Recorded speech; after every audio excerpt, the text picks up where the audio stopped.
कराची में हल्का बंदियां भारी सियासी मसला बन गईं। राब्तों और जोड़ तोड़ में तेजी, पुराने हरीफ हलीफ बन गए।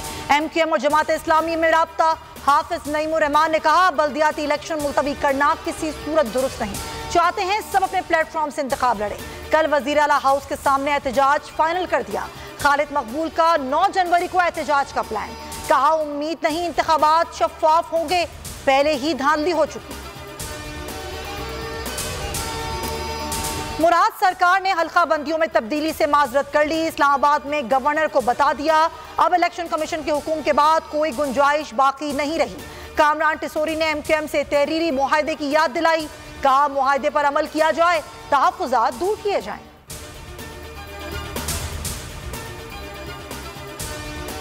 हमलावर 3 थे, इमरान खान की जान लेने की कोशिश की गई। फवाद चौधरी कहते हैं, एक हमलावर को गिरफ्तार, 2 की तलाश जारी है। मिलने वाले 14 खोल 3 मुख्तलिफ असलहे के हैं। उमर सरफराज चीमा ने कहा कि हमलावरों ने 3 अतराफ से फायरिंग की। एतमाद के वोट में कोई बदएतमादी ना करे। 11 जनवरी से पहले हर सूरत परवेज इलाही के एतमाद का वोट लिया जाए। इमरान खान की हिदायत, अरकान को राब्ते जल्द मुकम्मल करने का हुक्म। खान को नाअहल किया गया तो वो किंग मेकर होगा। शेख रशीद का बोल को इंटरव्यू। कहा, 2023 सियासी हलचल का साल है। आर्मी चीफ का मुआशी इस्तेहकाम और कौमी सलामती वाला बयान बहुत अहम है। महंगाई 3 गुना हो गई, हालात बहुत खराब हैं। वाहिद हल सिर्फ इंतखाबात हैं। नून लीग में शीन लीग वाली बात पर कायम हो।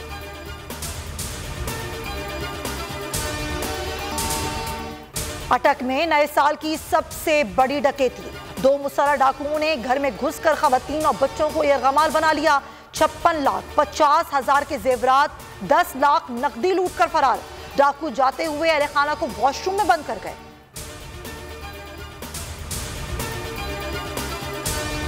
रहीम यार खान में पुरस्कार बीमारी ने 12 अफराद की जान ले ली।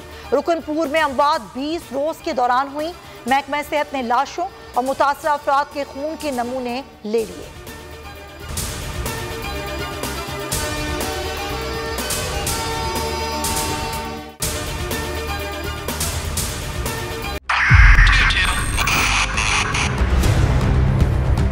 बहुत सारे तोहफे भी देखे गया पाकिस्तान की आवाम को। पाकिस्तान की आवाम को एक तोहफा ये दिया कि आवाम को पता चल गया कि पाकिस्तान का मीडिया क्या है। हक और सच का सफर साल 2022 में बोल रहा नंबर 1। हमने बहुत सारे शोज और ट्रांसमिशंस की। पूरा साल मुसलसल जदोजहद में निकल गया कि ये वोट ऑफ कॉन्फिडेंस के पीछे कौन लोग थे। तोड़े रेटिंग के सभी रिकॉर्ड। एंकर्स ने भी आवाम में सबसे ज्यादा मकबूलियत पाई और सोशल मीडिया पर भी बोल रहा सब पर भारी। सब्सक्राइब करें और बेल दबाएं ताकि कोई खबर रह न जाए।